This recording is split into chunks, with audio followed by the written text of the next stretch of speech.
नमस्कार दोस्तों, स्वागत है आपका आज के मुख्य समाचार में, जिसमें सबसे पहली और बड़ी खबर में आपको बताएंगे कि बिहार के सभी एग्जिट पोल में एनडीए आगे, फिर से बनेगी बिहार में नीतीश सरकार। खबर में आगे जिक्र होगा कि सट्टा बाजार में एनडीए के 145 सीट जीतने का अनुमान, महागठबंधन का क्या है रेट, आपको बताएंगे।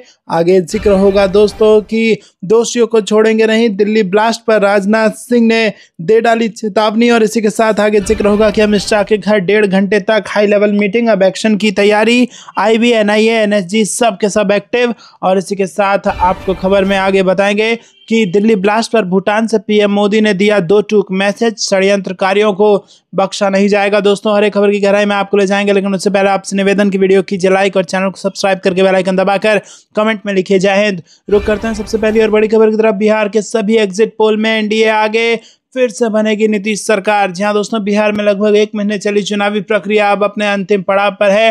राज्य की 243 सीटों पर 2 चरण में मतदान हो चुका है और पहले चरण में रिकॉर्ड मतदान के बाद दूसरे चरण में भी बम्पर वोटिंग हुई है। इसके चलते सभी दल अपने अपने हिसाब से इसका विश्लेषण कर रहे हैं और इस बार सत्ताधारी नेशनल डेमोक्रेटिक अलायंस यानी कि एनडीए में जनता दल यूनाइटेड के अलावा भारतीय जनता पार्टी, लोक जनशक्ति पार्टी रामविलास, राष्ट्रीय लोक मोर्चा और हिंदुस्तानी आवाम मोर्चा सेक्युलर शामिल है। विपक्षी महागठबंधन में राष्ट्रीय जनता दल, कांग्रेस, विकासशील इंसान पार्टी और लेफ्ट समेत कई अन्य दल भी शामिल हैं। नई नवेली जन सुराज ने भी बिहार की लगभग सभी सीटों पर उम्मीदवार उतारे थे। हालांकि उसके कुछ उम्मीदवार या तो मैदान से हट गए या फिर उन्होंने किसी और का समर्थन कर दिया। इस चुनाव को महागठबंधन बदलाव का चुनाव बता रहा है और वहीं सत्ताधारी एनडीए का कहना है कि 25 से 30 भी नीतीश ही होंगे। वहीं जन सुराज के लिए ये उम्मीदों का चुनाव है। दोस्तों, पोल्स ऑफ पोल्स ने अपने एग्जिट पोल में एनडीए सरकार को जबरदस्त वापसी करते दिखाया है। इसमें एनडीए को 138 से 155 सीटें मिल सकती हैं, तो वहीं महागठबंधन को 82 से 98 सीटें, जन सुराज को 2 सीटें और अन्य के खाते में 3 से 7 सीटें जा सकती हैं। बात की जाए चाणक्य स्ट्रेटजीज के, तो इनके एग्जिट पोल में भी एनडीए की सरकार बनती दिख रही है। इसके मुताबिक एनडीए को 130 से 138 और महागठबंधन को 100 से 108 सीटें मिल सकती है, जबकि अन्य के खाते में 3 से 5 सीटें मिलती दिखाई दे रही है। चाणक्य स्ट्रेटजी के एग्जिट पोल के हिसाब से बिहार में एनडीए की सरकार बनती दिख रही है।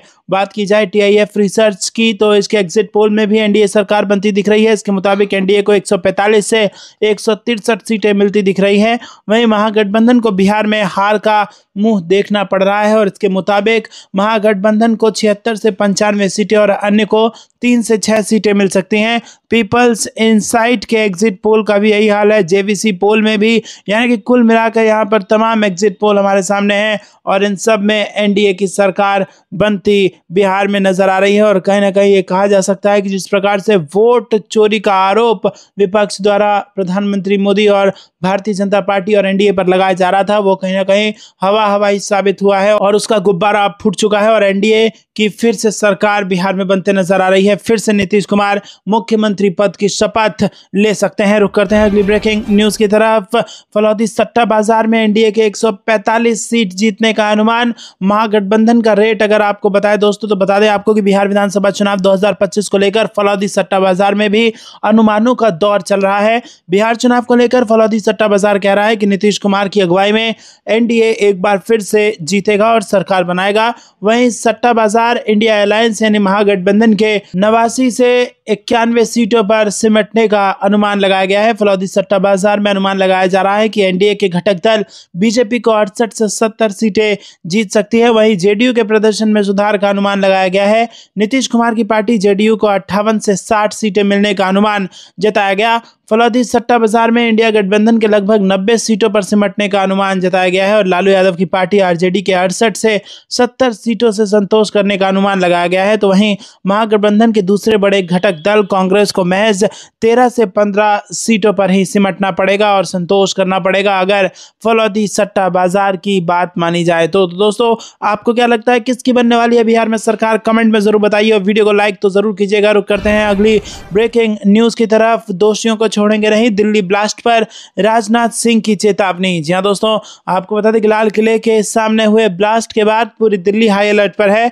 बीती रात से ही जांच एजेंसियां मौके पर मौजूद हैं। कई घंटों की पड़ताल के बाद साफ हो गया कि लाल किले पर कार में हुआ धमाका एक आतंकी हमला था जिसमें 9 लोगों की मौत हो गई। वहीं अब रक्षा मंत्री राजनाथ सिंह ने भी इस हमले को लेकर चेतावनी जारी की है।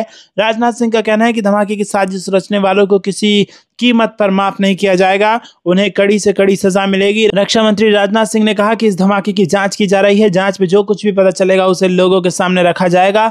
मैं देश को भरोसा दिलाना चाहता हूं कि जो कोई भी इस मामले का जिम्मेदार होगा उसे किसी भी कीमत पर बख्शा नहीं जाएगा। रक्षा मंत्री ने एक डिफेंस कॉन्क्लेव में भाषण के दौरान मृतकों को श्रद्धांजलि अर्पित करते हुए घटना पर दुख व्यक्त किया और उन्होंने कहा कि इस घटना में अपनी जान गंवाने वालों के प्रति मैं हृदय से संवेदना व्यक्त करता हूं। मैं भगवान से प्रार्थना करता हूं कि इस दुख की घड़ी में पीड़ित परिवारों को शक्ति मिले। दोस्तों रुक करते हैं अगली ब्रेकिंग न्यूज की तरफ। अमित शाह के घर 1.5 घंटे तक हाई लेवल मीटिंग, अब एक्शन की तैयारी, आईबी, एनआईए, एनएसजी सब एक्टिव। जी हां दोस्तों, दिल्ली में लाल किले के पास आतंकी हमले के बाद अब एक्शन की तैयारी है। गृह मंत्री शाह के घर पर हाई लेवल मीटिंग हुई जो पूरे 1.25 घंटे तक चली। इस मीटिंग में आईबी चीफ, एनआईए के डीजी के साथ ही एनएसजी के डीजी भी मौजूद थे। मीटिंग की अहमियत का अंदाजा इस बात से लगाया जा सकता है कि इस बैठक में दिल्ली पुलिस के कमिश्नर के अलावा आईबी के चीफ और गृह सचिव भी शामिल हुए। बैठक में धमाके के बाद उसकी जांच और आगे के एक्शन को लेकर 1 घंटे से भी ज्यादा समय तक बात हुई। माना जा रहा है कि गृह मंत्री ने सभी जांच एजेंसियों को आगे की कार्रवाई के लिए निर्देश जारी किए हैं। बता दें कि दिल्ली के चांदनी चौक में सोमवार 7 बजे एक कार के अंदर जोरदार धमाका हुआ। इस धमाके के बाद तय हो गया था कि मंगलवार की सुबह गृह मंत्री अमित शाह सभी जांच एजेंसियों के प्रमुख के साथ हाई लेवल मीटिंग करेंगे। इसे देखते हुए गृह मंत्री अमित शाह के घर पर मीटिंग रखी गई थी और इस धमाके के बाद भी गृह मंत्री शाह घटनास्थल पर पहुंचे थे और मौके का मुआयना उन्होंने किया था।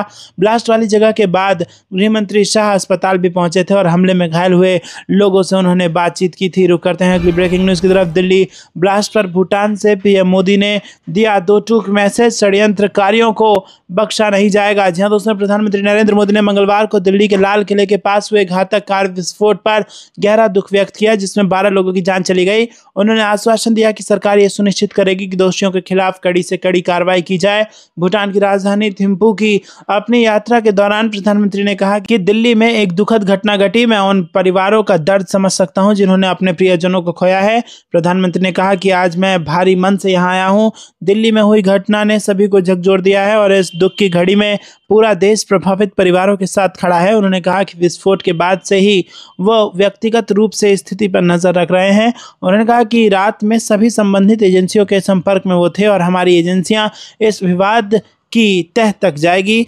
सभी जिम्मेदार लोगों को न्याय के कटघरे में लाया जाएगा। सोमवार शाम ऐतिहासिक लाल किले के पास खड़ी एक कार में हुए शक्तिशाली विस्फोट में 12 लोगों की मौत हो गई और कई अन्य घायल हो गए। रुक करते हैं अगली ब्रेकिंग न्यूज की तरफ, जहां पर आपको बता दें दोस्तों कि बांग्लादेश से बड़ी खबर आ रही है। यूनुस्को सेना ने चारों ओर से घेर लिया है। भारत से शेख हसीना ने बड़ा खेल कर दिया। जी हां दोस्तों, बांग्लादेश में एक बार फिर विद्रोह शुरू हो गया और आशंकाएं लगाई जाने लगी हैं कि मोहम्मद यूनुस की अंतरिम सरकार का अब तख्ता पलट होने वाला है। बता दें आपको, और ये तख्ता पलट कोई और नहीं बल्कि शेख हसीना की पार्टी ही करवाएगी।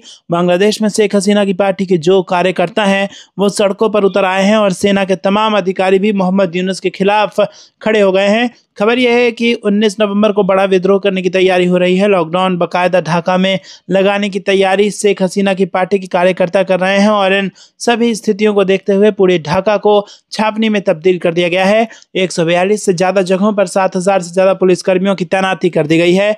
रुक करते हैं अगली ब्रेकिंग न्यूज की तरफ। पाकिस्तान की राजधानी इस्लामाबाद में कोर्ट के बाहर जोरदार धमाका, 12 लोगों की मौत, 21 घायल। वजीरिस्तान में भी आत्मघाती हमला। जी दोस्तों, दिल्ली के लाल किले पर हुए बम धमाके के बाद अब पाकिस्तान की राजधानी इस्लामाबाद में भी धमाका हुआ है। रिपोर्ट के मुताबिक एक जिला अदालत के बाहर धमाका हुआ है जिसमें कई लोगों के घायल होने की रिपोर्ट है। ऐसी रिपोर्ट है कि यह धमाका एक कार में हुआ और कई लोगों के मारे जाने की आशंका है। पाकिस्तानी मीडिया रिपोर्ट्स के हवाले से कम 12 लोगों की मौत और 20 से 25 लोगों के घायल होने की जानकारी दी गई है। इससे पहले दक्षिण वजीरिस्तान के वाना कैडेट कॉलेज पर हुए कोऑर्डिनेट हमले में एक कार, बम और कई आत्मघाती हमलावर शामिल थे जिनका अभी तक कोई सुराग नहीं मिला है। सुरक्षा बलों ने 2 हमलावरों को मार गिराया और 3 को अंदर ही घेर लिया। पाकिस्तानी सेना के डीजी ISPR ने घटना की पुष्टि की है जबकि TTP ने इसमें अपनी संलिप्तता से इनकार कर दिया है। रुक करते हैं अगली ब्रेकिंग न्यूज की तरफ। फिलिस्तीनी राजदूत ने भारत को UNSC में शामिल करने की मांग, बोले हमारी सुरक्षा के लिए ये जरूरी। जी हाँ दोस्तों, आपको बता दें कि फिलिस्तीन के राजदूत को उम्मीद है कि स्वतंत्र फिलिस्तीन राष्ट्र के गठन और खाड़ी क्षेत्र में स्थायी शांति में भारत और प्रधानमंत्री नरेंद्र मोदी बड़ी भूमिका निभा सकते हैं। फिलिस्तीनी राजदूत अब्दुल्ला अबू शावेश के मुताबिक भारत हमारा बड़ा भाई है और 1930 में महात्मा गांधी से लेकर प्रधानमंत्री मोदी तक हर भारतीय नेता ने फिलिस्तीन की हिमायत की है। सावेश ने ये बातें विशेष बातचीत में कही। दोस्तों, आपको ये कुछ लगता है कमेंट में जरूर बताइए। वीडियो को लाइक नहीं किया तो लाइक जरूर कीजिएगा। रुक करते हैं अगली ब्रेकिंग न्यूज की तरफ। 72 घंटे के लिए भारत नेपाल सीमा सील। उधर अमित शाह ने दिया आतंकवाद को लेकर बड़ा बयान। दोस्तों, बिहार विधानसभा चुनाव के लिए दूसरे चरण की वोटिंग 11 नवंबर को हो रही है और ऐसे में मतदान से पहले भारत नेपाल सीमा के कई चौकियों को 72 घंटे के लिए सील कर दिया गया है।